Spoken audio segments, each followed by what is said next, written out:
All right. Good afternoon. Welcome to the City Club of Eugene, September 20th, 2019 program, Building Workforce Housing in Eugene. My name is Eric Richardson, President of the City Club of Eugene.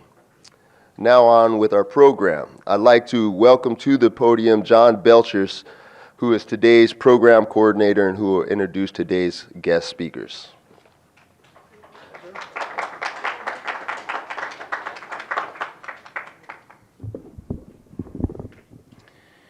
Eugene, we have a problem, a housing problem. Of course, your first response to that might be, well, sure, we see homeless people every day. We already know about that. Well, while we certainly have a homelessness problem, and several agencies are working on feeding and housing folks at the bottom of the economic scale, our housing costs have grown to the point that approximately 60% of Eugene Springfield households are having a hard time paying the cost of their living space. This crisis has worked its way into our essential workers, nurses, medical personnel, police officers, firemen, and teachers, among others, who neither qualify for affordable housing nor earn enough to buy or rent housing in Eugene without being cost burdened, creating the need for a new term for their needs, workforce housing. Today we'll hear from two individuals, architect Kaarin Knudson of Better Housing Together and workforce analyst Henry Fields of the Oregon Employment Department, who will speak to workforce housing and why so many of our neighbors are struggling to afford a place to buy or rent, and they will also suggest ways we can deal with that problem. So who are these people? Kaarin Knudson is the project lead for Better Housing Together, a consortium of community partners working to find a better range of housing types to support people of all ages, all income levels in our community. She has a master's degree in architecture and is an assistant professor in that program. She's also on the board of directors for the Architecture Foundation of Oregon. Henry Fields is a workforce analyst economist at the Oregon Employment Department in Springfield. He received a BA in Poli-Sci at the University of Oregon and a master's in public administration from the University of Indiana. So let me get out of the way and have Henry come up and tell you what you need to know. Thank you.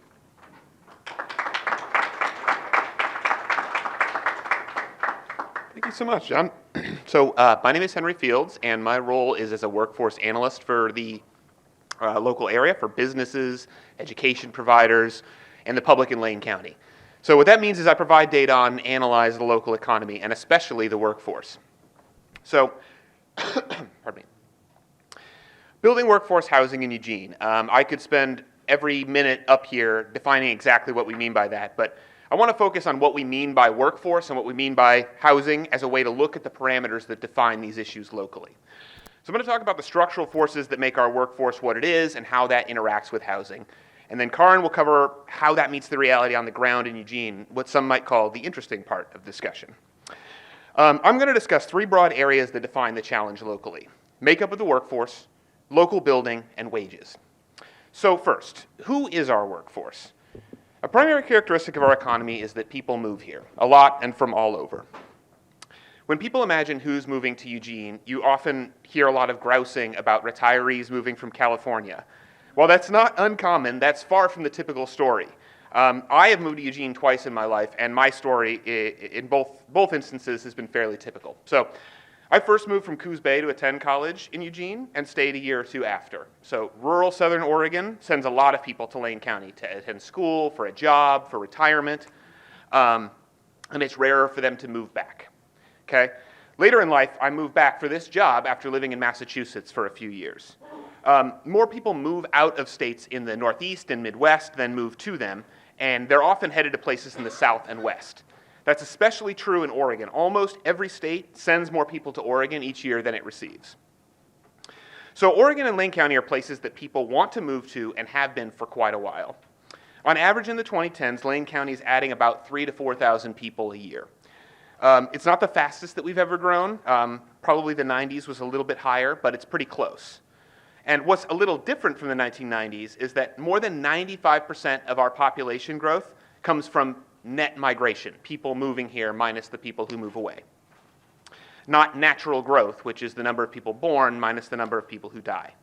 So more than 19 out of 20 people added to our population since 2010 moved here from elsewhere. In that respect, we're dependent on net migration for our population growth. That growth, of course, brings its challenges, but it also brings large benefits. Migration adds to our workforce and builds demand for local goods and services. And definitely a sustained competitive advantage for our area is the fact that people want to move here, which makes it easier for businesses to recruit talented workers or replace workers who are retiring. And that's very important because, like many places in the US, we face an aging population and the struggle to fill positions due to retirements. So a few data points that kind of help demonstrate what that looks like. Replacements, which include retirements as well as people that leave their field to work in another, make up more than 90% of the job openings projected in our area in the next 10 years. Who is working has also changed. In 1995, 10% of workers were 55 and older. In 2018, it was about 25%. That's not necessarily bad, but it does mean that businesses need to think carefully about succession planning in their workforce. So our migration in many respects makes us relatively lucky. Many areas would very much like to be attracting as many people as we are here. So let's pivot to where that workforce growth interacts with our housing market. If our population is growing almost as fast as it was in the 90s, we are on average every year of the 2010s building 50% less housing than we did during the 1990s. And that means that we're still in the long hangover from the Great Recession. Building plummeted during 2008 and to 2012, and it's come back quite a bit in recent years, but still hasn't fully recovered. As a way to kind of demonstrate what that looks like, we still haven't permitted as many units in any single year since 2008 as we did in every year from 1993 to 2007. So that means the gap between supply and demand is struggling to kind of get any smaller, even as we build more. So there are a lot of people moving here, and we're not building as much as we used to. The result that we've seen is that the cost of our housing is higher than the nation as a whole, and also many times in recent years that cost has been rising faster as well. The median home value in Lane County is about $300,000 and about $230,000 in the United States. So the home in the middle of our housing stock is about 30% more expensive here. That would be a bit easier to swallow for our local workforce if wages were 30% higher, but unfortunately they aren't. So let's talk a little bit now about what's going on with wages, another really critical element of our labor market. The average wage per employee in the US is about $57,000. In Oregon, it's a bit lower at about $53,000. And in Lane County, it's lower still at about $44,000. We'll get more into that issue in a second, but first to kind of cover my bases, there are a lot of different ways to look at income and wages, and I don't want you to think that I've just cherry-picked one example of this. Since we're talking about housing, the single best measure for income is probably median household income, which doesn't include, for example, students living on the U of O campus, includes different types of income, including retirement income, and accounts for houses where multiple people have jobs. In the US, the median household income is $58,000. In Lane County, the most recent data has us at about $48,000, about 20% lower. Our wages are lower here in Oregon and Lane County, and there are a lot of factors here that make that a thorny issue to solve. So I'm trying to encourage people to look at this issue as having more than one cause. Oregon really started to diverge from the nation as a whole in the 1980s in the depth of a recession that was especially severe here. And while we've seen some gains in the last 5 years of economic growth, we still haven't closed that gap locally. A few reasons for this. One, locally, jobs in industries like RV manufacturing, wood products, and forestry have suffered deeply in the last few recessions and haven't fully returned to previous levels over time. Sometimes this is because of efficiency improvements that allow businesses to operate with less labor. Second, our industries tend to pay less than they do in other areas. I don't have much time to get into the many explanations as to why that might be the cause, why that might be the case, but one practical example of that is that our wage ceiling is lower for a lot of technical positions, especially things like legal and business occupations. Although this isn't true in all industries, for example, healthcare workers earn more than average here. Third, we also have a greater concentration of jobs that tend to pay lower, like personal care and service and community and social service. This is important to keep in mind because even if we add more jobs at the top in a high-paying field like tech or healthcare, We still have a broad base of jobs in lower paying industries that need to be able to afford to live here. Even at the top of their earning potential, they struggle to make ends meet. So in short, wages make the answer to housing affordability more complex. While it's one of a number of important issues we need to keep an eye on, simply wishing that we could increase our average wages is unlikely to be effective. So to zoom out and do some simplistic calculations to show the scale of the issue. Zillow Research calculates the median unit rent in Lane County to be $1,572. If we use the standard rule of thumb of paying no more than 30% of your income on rent, that would work out to a household income of $63,000 a year. And as John mentioned, that would be unaffordable to more than 60% of Lane County households. Purchasing a house is often even further from a local worker's grasp. At about $300,000, saving a 20% down payment of $60,000 would be very difficult on the salary of many of our most in-demand jobs. Keep that $60,000 in mind when you think about these scenarios. The median annual wage of a preschool teacher working full-time year-round is $26,500. In the next 10 years, we'll need 800 new preschool teachers, with more than 700 of those being replacements. The median carpenter earns about $45,000. We'll need 1,600 carpenters to build the homes of the future, 1,300 of which will be replacements of current workers. The median wage for a personal care aide, the workers who take care of us in our homes or in a care facility when we need daily assistance, is $27,000. There will be 4,600 more personal care aide openings by 2027, including 4,000 replacements. These are just some examples of what we're talking about when we think about the housing needs of the workforce that we already have and the workforce that we'll need to have in the future. So on that cheery note, I'm going to hand it off to Kaarin to move from the top line numbers to the reality of the situation on the ground in Eugene.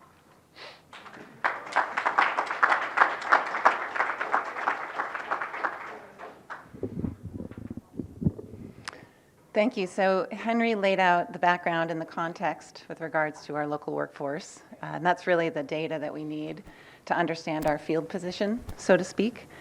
But I'm Kaarin Knudson. I'm an architect and an urban designer and the project lead of Better Housing Together, as John mentioned, which is a community initiative that's working to collaboratively address housing affordability, diversity, and supply. And the needs of our workforce is an incredibly important part of that effort. We care about housing as a community, so how can we demonstrate that care in action? These are really some of the biggest questions that we have to ask ourselves right now. What strategies can we pursue? What policies can we pursue that would support families, individuals, working families to increase their stability and to increase housing affordability in this community?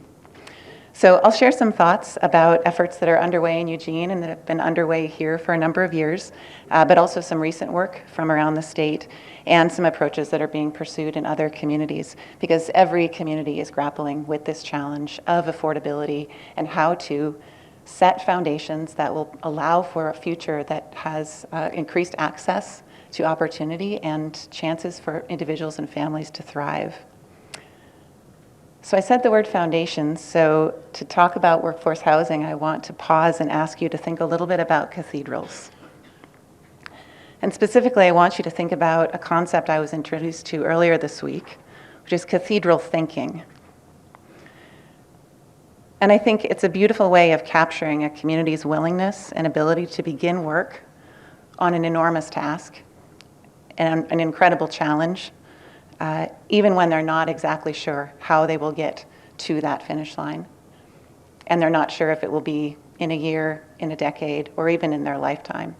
But it's work worth doing, and it's work that we need to do in facing all of the kinds of structural challenges that are upon us. If that's the housing crisis, climate change, social injustice, homelessness, it takes courage to begin the work, to try new ideas, and not to be distracted by the scope of the problem. So that's what we're trying to work on locally. And when I think about the future of Willamette Valley in Oregon, I think this idea catches me. It's part of being truly invested in place. And when we're thinking about investments in our community, that relates directly to how we are also looking to pay forward that same opportunity for others to then invest in this community and invest in place. In saying all of that, I also want to be clear that in focusing today's conversation on workforce housing, that by no means diminishes the importance or seriousness of other aspects of the housing crisis in this community, particularly the issue of homelessness, sheltered and unsheltered. Research has clearly established the link between communities with a scarce and inaccessible housing profile such as ours and the high incidence of homelessness. And we need to, of course, continue that work with urgency. But to address the structural crisis we face with housing, we have to be able to do more than one thing at a time, and we have to care about more than one issue at a time. And housing for our workforce and low and middle incomes is an incredibly important part of that. So in Better Housing Together's work, we always try to talk about affordability and diversity and supply of housing, those three issues together, because we have to use those issues together and work on those three issues together in order to address this crisis. And here's a little bit of background maybe about those three terms and how they relate to households earning lower and median incomes. One is the idea of housing affordability. And Henry provided a lot of background to that issue and how it presents locally in our workforce. Housing affordability is a function of housing price and income. It is different from affordable housing. It's talking about what is accessible and available to you, housing you can afford based on your income. When there's very little housing available in a community and very little diversity of housing available in a community, that has a very negative impact on the affordability of housing, because people with more resources will compress the availability of housing in that market, which will then drive affordability further out of reach for many people. Based on historical nationwide averages under healthy economic conditions, the rule of thumb used to be that you would be able to afford a house if its price was equivalent to roughly 2.6 years of your household income. If you purchased a home in Eugene maybe 30 years ago, that could have been true. Today, that number is 5.1 years, which makes it not a relevant reference point for people attempting to build equity in housing in this community. And it's important also to remember that affordability is about more than just the cost of the housing. The location of the housing is incredibly important. Currently, 60% of a median household's income goes to housing and transportation costs alone. In a state with incredibly high childcare costs, that leaves almost nothing available for the other needs of that household and families. Historically, our workforce housing was situated in places where it would be easier for workers to access their jobs, most typically along public transit of some kind. And it's another reason why our local efforts to support 20-minute neighborhoods and walkable neighborhoods is so important. To deliver increased affordability, we also need to design towards affordability, and that will mean smaller homes and more energy efficient homes. This is part of the benefit of missing middle housing or micro housing or micro dwelling.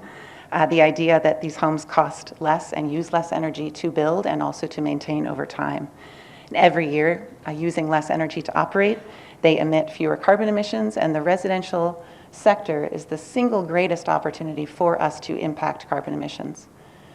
Why is that? It's because when you think about the area of land we are occupying, more than 90% of urban areas with our residential uses of land, when you increase the efficiency across that amount of area, even just a little bit, even one ADU on each block, you see enormous returns on that simple investment.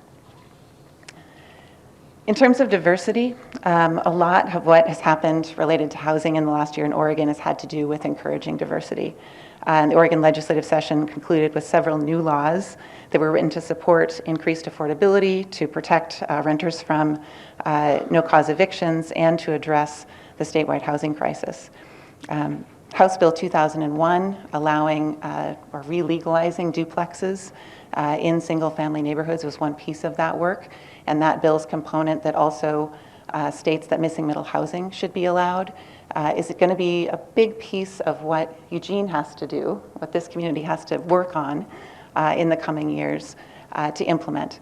It is a state law that is designed to help us grapple with these challenges, and now we have the responsibility of doing the work to implement them sensibly on the ground, with the goal being to provide more housing, to increase affordability, and to provide more shelter to more people who need it. That was at the state level, but locally there's also been a lot of other work underway related to housing diversity for some time. In 2018, about a year ago, the Eugene City Council initiated a public process that lasted about 4 months of workshops with a stakeholder group of close to 40 people, I believe, to grapple with the issues of housing affordability, availability, and diversity at all income levels. This was a very diverse range of perspectives that the City Council brought together, and I think their goal was simply to find out what kinds of things do most people want for us to work on? Where do they see opportunities? And these were builders, educators, social service providers, young professionals, architects, myself, business leaders, environmental activists, a very wide range of perspectives in that room. And what came out of those recommendations fell into three broad categories. The first category was to remove barriers to housing in the land use code. And because the analysis of our existing code found that we're pretty inflexible in terms of actually allowing the types of housing that many of our policies say we want to encourage. Smaller, more energy efficient, infill housing. We have a lot of work to do to get our code in line with those objectives, and there's a process underway with the city's code audit to try and make more sense out of that regulatory structure. The second set of recommendations had to do with reducing the cost and time burden for development of housing units. What the analysis found, and the conversation also through discussion in that work group, is that we are not very good at delivering housing units on the ground in this community. There's still a lot of conflict around whether or not we actually think the unit of housing is a good idea. The building of a home is a good idea. The having of an ADU, is that a good idea? We think it's a really good idea, and there are a lot of good reasons for that if your goals are sustainability, affordability, sociability, support of communities aging in place, financial stability for families and households of all different types. So this work group was very clear that we needed to move forward in removing some of those barriers and burdens and trying to be more efficient in our delivery of housing units. And then third, there was a lot of recommendations around increasing the inventory and supply of capital A, capital H affordable housing. And that really has to do with specifically focusing on policies and efforts that would provide more explicitly and permanent subsidized affordable housing. So lastly, a little bit about supply and also about other ideas that we might pursue to encourage these three things. Where does most of our workforce housing come from? Most of it comes from the housing that was built 20 or 30 or more years ago. Most of it is housing that has aged in this community over time and become more affordable over time. It was mostly built by the private sector. It is likely apartment buildings, small quads, little apartment blocks or fourplexes that you might see on some of our older streets. And it has been an incredibly important part of meeting our community's housing needs over many decades of time. Different households have transitioned through that housing. In terms of supply, we are far behind the curve, and in other ways connects back to some of what Henry was saying regarding our present housing needs and the supply of housing from 20 and 30 years ago. That same recession in the 80s also impacted the housing that was being built here locally and the affordability of that housing as it's available today. So just lastly, and we will talk more, I think, in the Q&A about other strategies that we might pursue. These issues steer us back to affordability by design, doing more work in our community and in our policies to support housing that can be achieved and built by both the private and public sector at a lower cost in its first instance, and all of the different types of programs and initiatives that we can pursue that would support that. We have to make it easier to get what we want. We need that kind of clarity in our policy work around housing. And we are excited to keep working on that in the years ahead. So we'll look forward to your questions, and hopefully I'm sure there will be some good ones.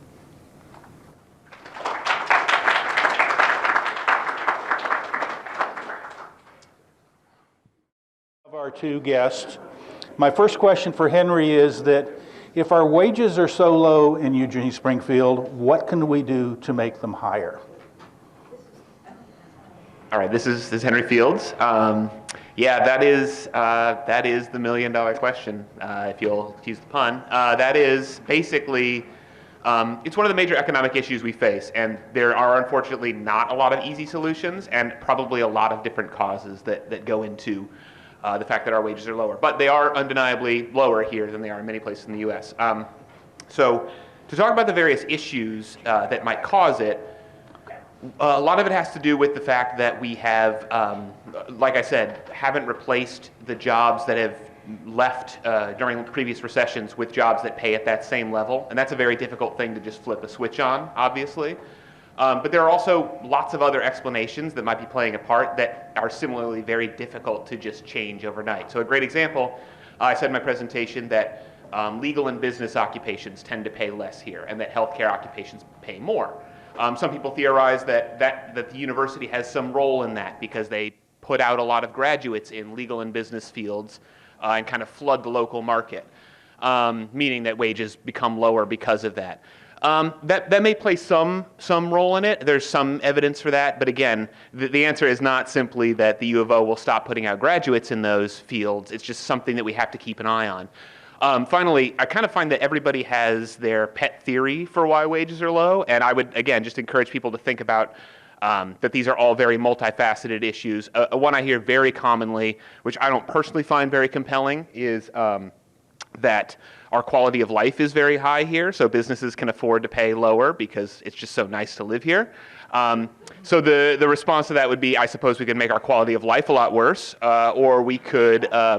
But no, I don't think that that's a very compelling kind of overall explanation because there are plenty of places that are beautiful places to live that pay more than us. It's just it's a multifaceted question that we kind of all have to approach, whether you're an employer, whether you're a worker, and kind of policymakers locally. We got to engage on these issues because it really is one of the main economic issues that we face here.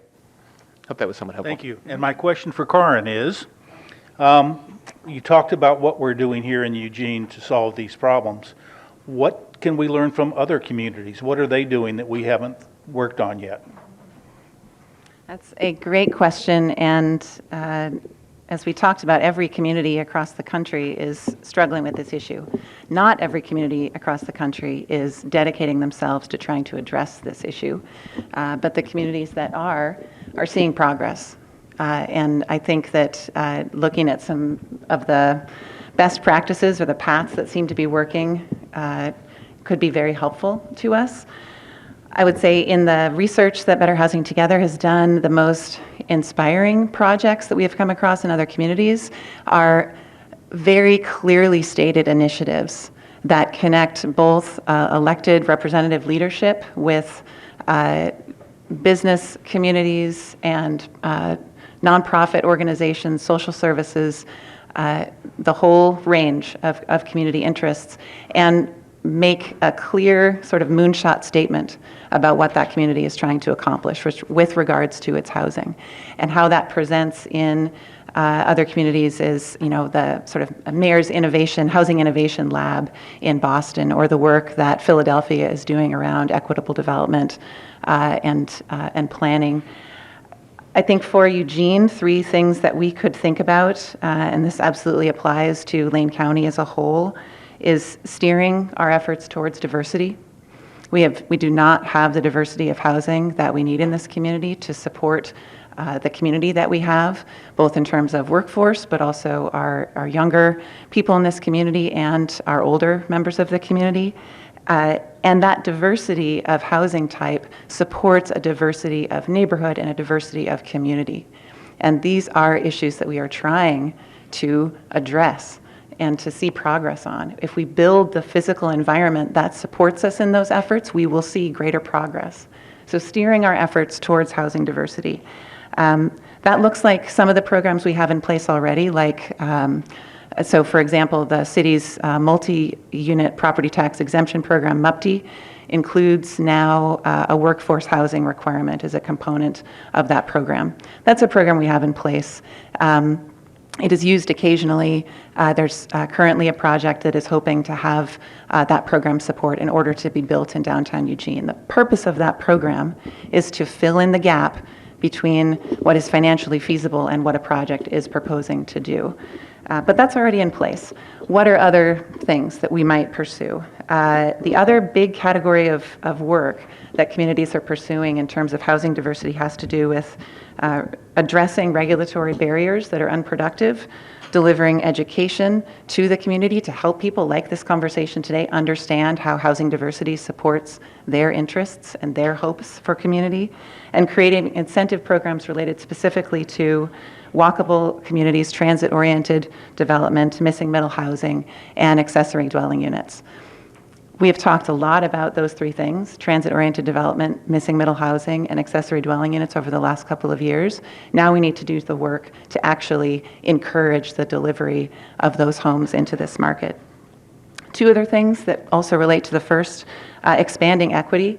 Programs that focus on stabilizing home ownership and expanding access to home ownership are very effective when trying to support our workforce and build opportunity within those households and families. And then, of course, increasing resources and looking to the programs and the levers that we can pull as a community to bring more funding to some of these incredible challenges, because the workforce is not just a sort of separate segmented group within the community that doesn't interact with affordable housing or with market rate housing, but all of our policies need to see the connections between those things. Well, thank you. Okay, we'll go to other questions. We have three simple rules. Number one, to ask a question, you have to be a City Club member. If you are not, you can have a City Club member ask your question. Number two, be civil, of course. And the third one is you have a minute to ask a question, not to make a speech. So if you take more than a minute, I get to do this. So please avoid the bell. Thank you. Ruth Demler, member. I didn't hear either of you mention RV parks. And now what I consider robbery is happening in our community. In Glenwood, Springfield has announced that all RV parks, once they're sold, must be emptied. That could mean thousands of homeless people on the street. Some of the people have lived there 30, 40, 50 years. What are we going to do? And I know St. Vinny is trying to buy up RV parks and on the outside and fix them up and include more people. But we need to do more than that. And as a community, I would like your suggestions.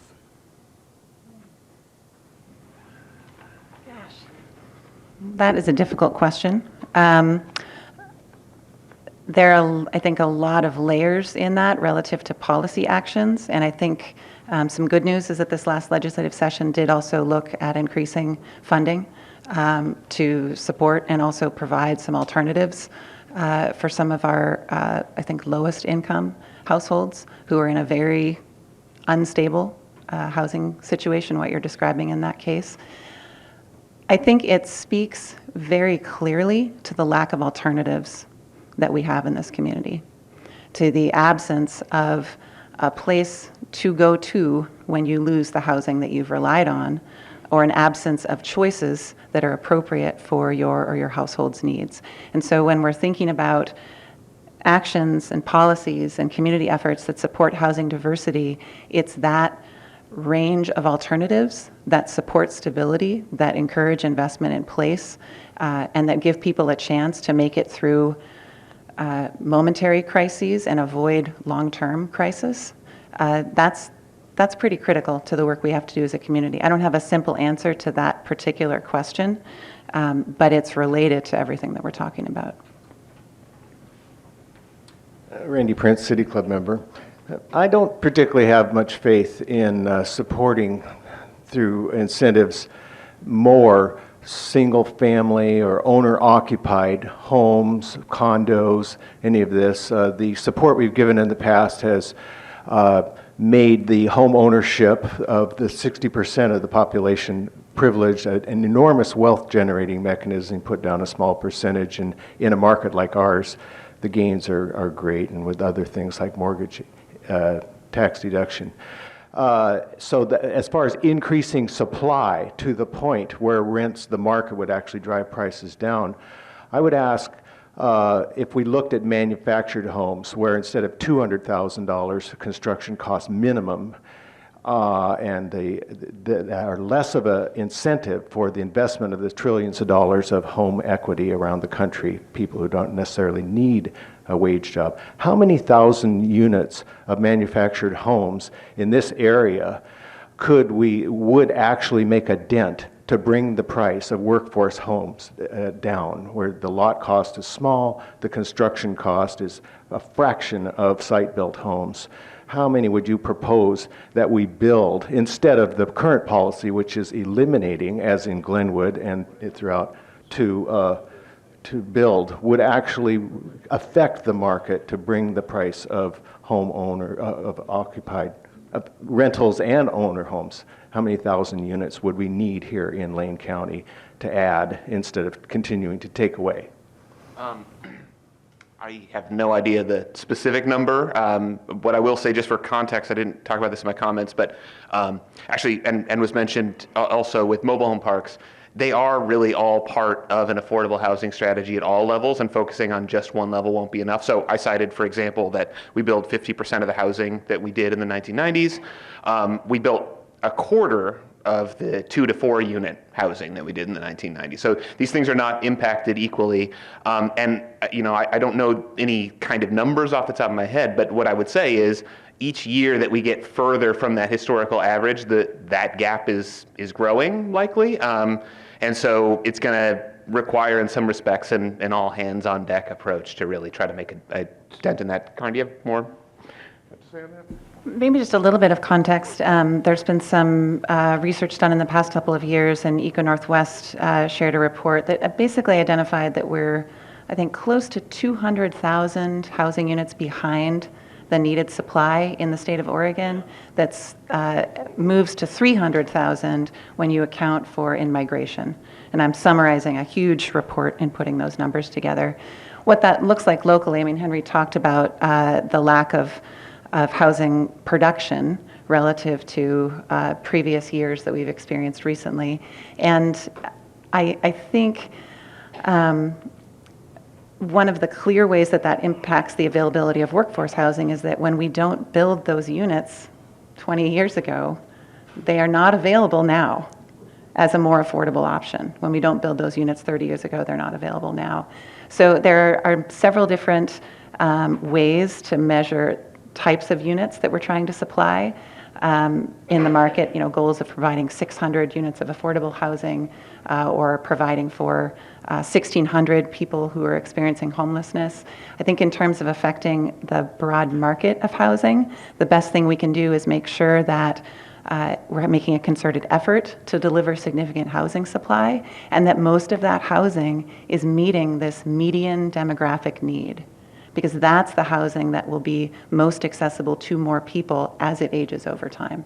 And that's where the missing middle policies, the accessory dwelling units, all of these pieces become so important in steering housing policy. Manufactured homes are Next cheaper. question, please. Wouldn't you support that? Thank you, Randy. Todd Boyle, City Club member and retired certified public accountant and UO alum and all that stuff. This is my first time as a member, but the first time I attended City Club was at the top of the Citizens Building because it was next door to our office up there. But now look at me, I'm a mess. So anyway, there are 20% of Eugenians, 20% of our neighbors who are trying to live on less than $1,000 a month. And for many, many years, their available housing has been decreasing, not increasing. And so as a result, these people have been continuously displaced out of town or to homelessness. The Bureau of Labor Statistics, the Census Bureau says that 17,000 people move here every year, and this is the city, and 2,000 stay, and 15,000 people leave. But those are the low-income people, and the people who stay tend to be higher-income people. So gentrification and inflicting this terrible stress on people being displaced. So my question is, what is Better Housing Together doing for the bottom 10% who can only afford $300 a month? And that's a capital cost of $50,000 a year, not $100,000. That's $50,000 will get you a mortgage for $300 a month that 20% of Eugenians can afford. That is a great question, and I think hopefully clear in saying Better Housing Together being a community-led initiative. We have 50 partner organizations and businesses that we are working with in this effort. Our goal is to work collaboratively to address housing affordability and diversity and supply. Part of that is participating productively in conversations about how we provide for our most vulnerable residents. And part of that is also advocating for how we make sure that more people do not fall into that category.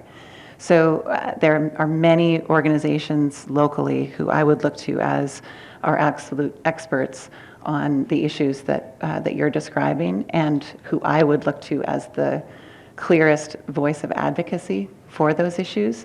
I think the best things that Better Housing Together is doing right now to address that issue is very clearly advocating for simple implementation of state law that would allow people to have an accessory dwelling unit clearly incorporated on their property. That can be a unit that is 800 square feet, that can be a tiny house. There is work we have to do as a community about being clear that we support housing options, and that we as a community also care about providing that housing to people who have fewer resources. So that's something that we're working on right now, and we hope that others will join in that effort. The City Council was talking about accessory dwelling units in Eugene just this past week, and I think needs to hear clearly from opinions from the community about how that type of housing could be a part of moving our efforts forward.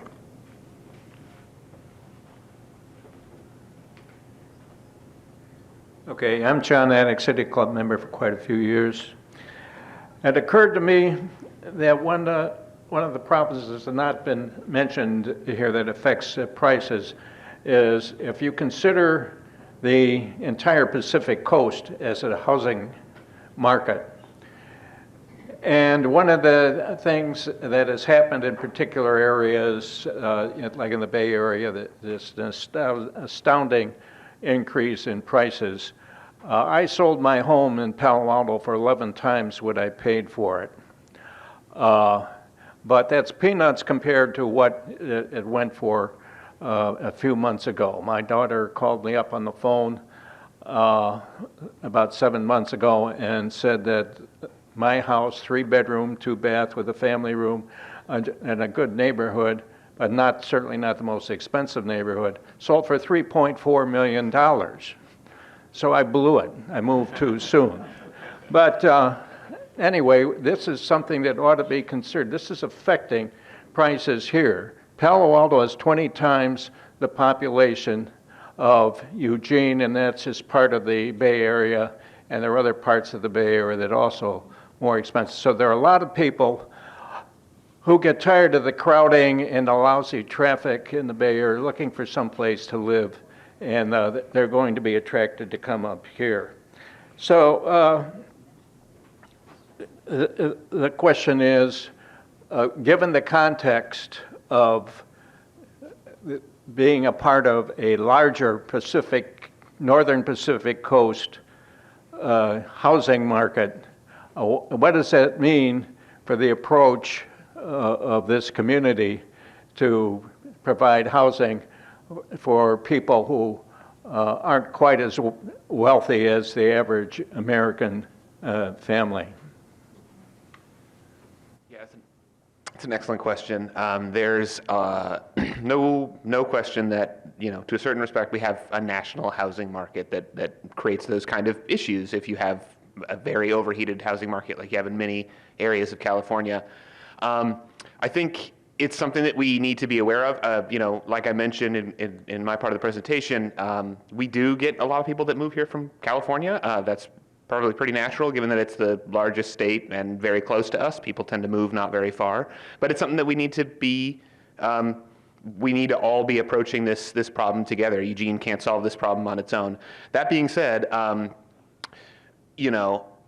whether that particular issue is a driver of what we see here, I would say not likely to be on the top of the issue. I think the main reason that we see the issues that we do here has to do with housing supply and lower incomes nationally. Those are the primary drivers of it, but it's definitely something that we need to be aware of and considerate of.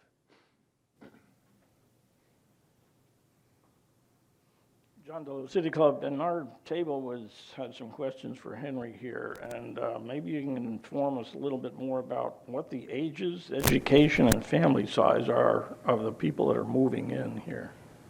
Yeah, great question. So primarily, people that move tend to be younger. They tend to be single. This is in general, though people in the 18 to 35 age category are much more likely to move than other people, and that's just something you see across the U.S. When people are in their root-setting years, that's when they tend to be moving. The people that move here to work in our workforce meet a lot of different types of profiles. Difficult to boil it down to just one. But since they're younger, they're earlier in their earning years, and often you see them with a lower income. You see lower income people moving. But that has much more to do with the fact that if you're 30, you're not likely to be earning as much as you are when you're 55. Not necessarily that they are necessarily in poverty, for example. Yeah, young families can move, but primarily, people move here for the university. Some people do move here to retire, but a lot of the net movement that we get starts from the university, at least in this area. So, yeah.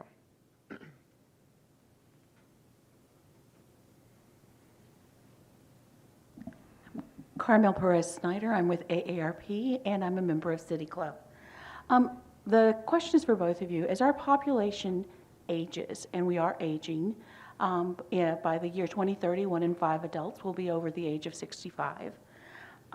What will that impact, and how will that impact the need for housing options in Eugene and Lane County?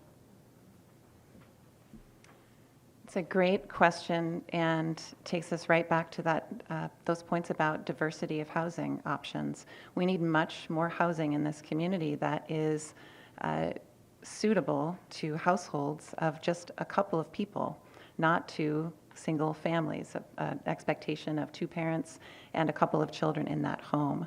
I think Eugene Springfield, we have almost 140,000 people who are over age 50.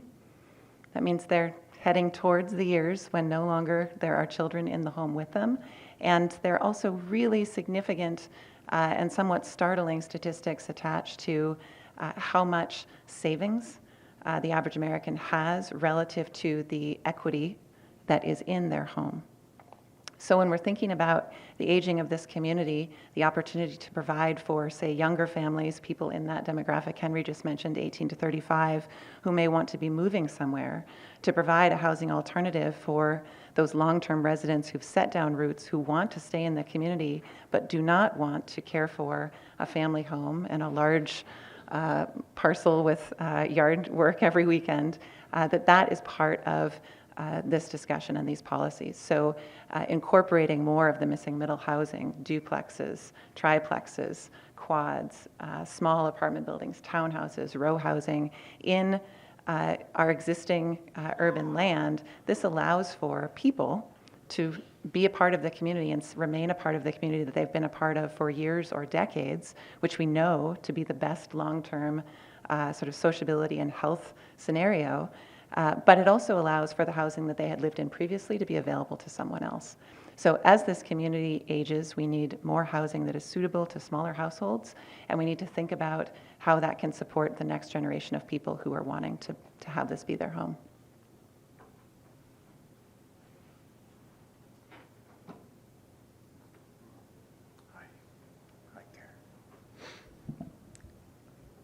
Cliff Gray, City Club member for quite a while.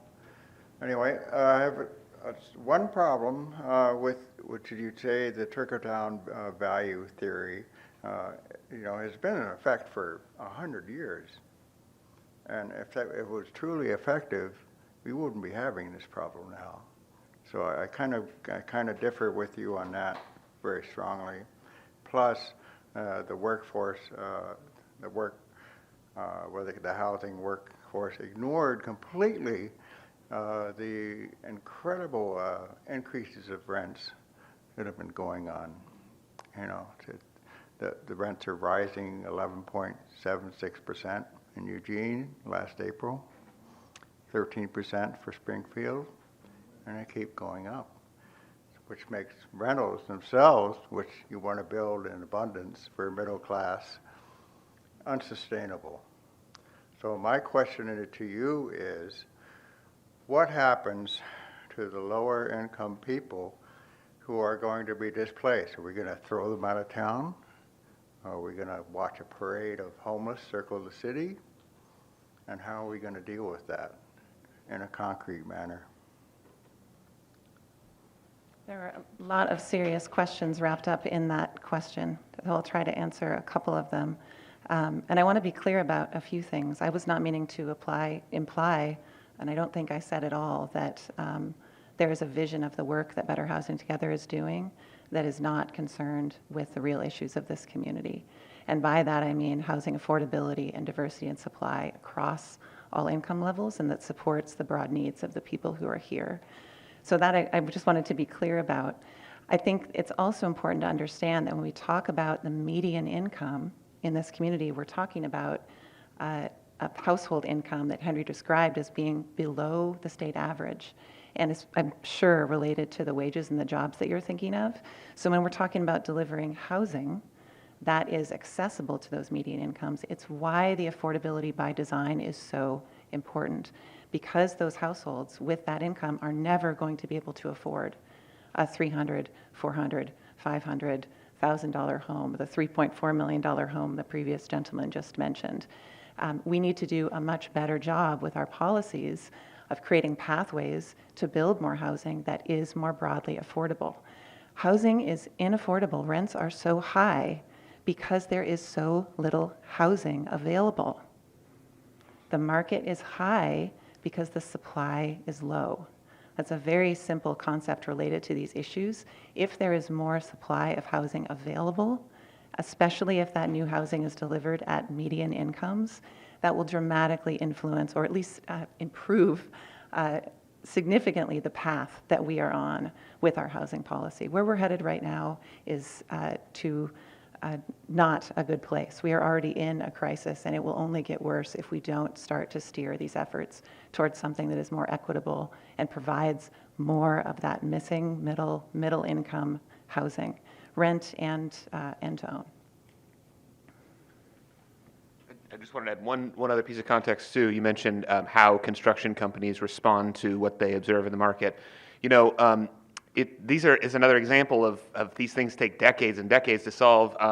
We still don't have as many employees in the construction industry as we did in 2007. We still haven't come back to our previous level. We don't have the same number of construction businesses that we had in 2001. So the recession really had a dramatic impact here, and that does mean that local construction companies are not able to meet all the needs. So there are all types of different, you know, constraints on our ability to respond to this problem that we need to be conscious of. And I think that, as you mentioned, like those things do take quite a long time to solve. There's something that we need to be conscious of. So. Emily Semple, City Club member. I'm bringing this interesting idea from one of my table mates. Since 3/4 of housing needed is low cost and workforce, why not require only low cost housing development and guarantee that and guarantee affordability with a deed restriction?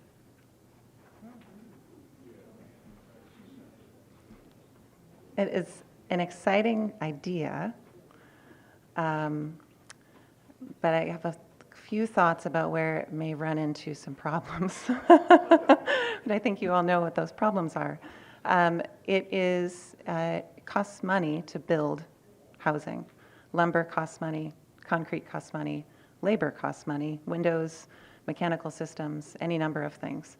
I'll put in a short plug that, again, the more of our housing that we can move towards energy efficiency over time, the lower those costs over time will be for the people who live in those homes. But the scenario that you're describing would simply require really significant public investment in that outcome.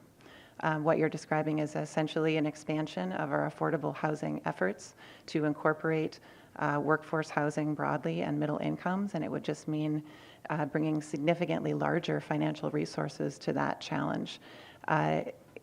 It's why this challenge is so difficult. Because again, the families, this missing middle, right, who you would be asking for that funding are the very families who are struggling currently with stability in the market that is so difficult. It's a really challenging political nut to crack, but the path to the future you're describing is simply more funding or a publicly funded building culture, so to speak. It would not be nearly as efficient or cost effective as the skilled trades that we have in place in terms of using them to deliver this housing. One interesting aside to that is that with the passage of Measure 102 last year, the Portland Housing Bond that was passed the year before just recently announced that they have exceeded all of their targets as a result of the passing of that policy change. So really, really great example. You can find out more about that just by going to the Oregon Housing Alliance Facebook page or website.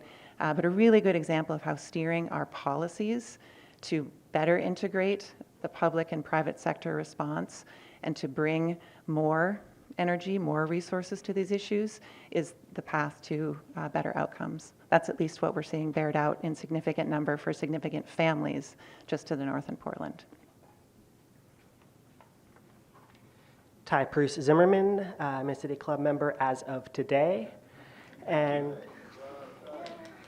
And I was curious about demographics. Roughly half of our population is rent burdened, with the 60% of renters and 30% of homeowners, meaning roughly half is not. And I was curious if there are any distinct demographic differences between those groups and what demographic groups might be disproportionately burdened by this problem we're facing.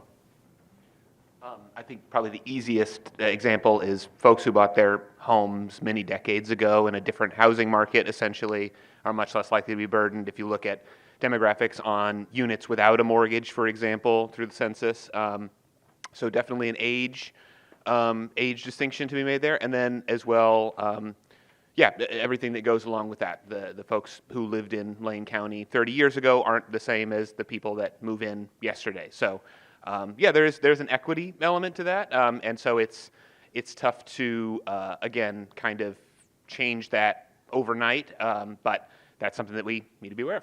So.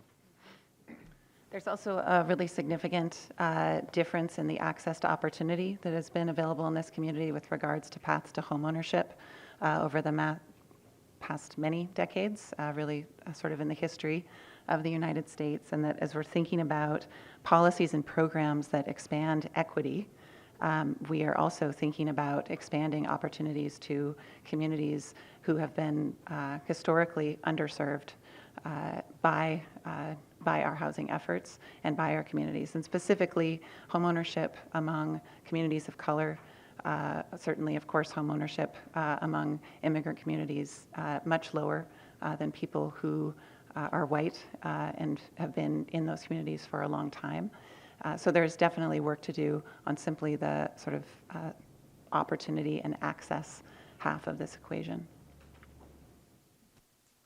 All right. I'd like to thank you both for being here. This is Eric Richardson, President City Club, one more time. Just really happy to hear about all the good work that and research that is going into this difficult problem. And I just would encourage all our listeners and members to stay involved with this problem as we go forward. It really does matter that we do this collectively. Before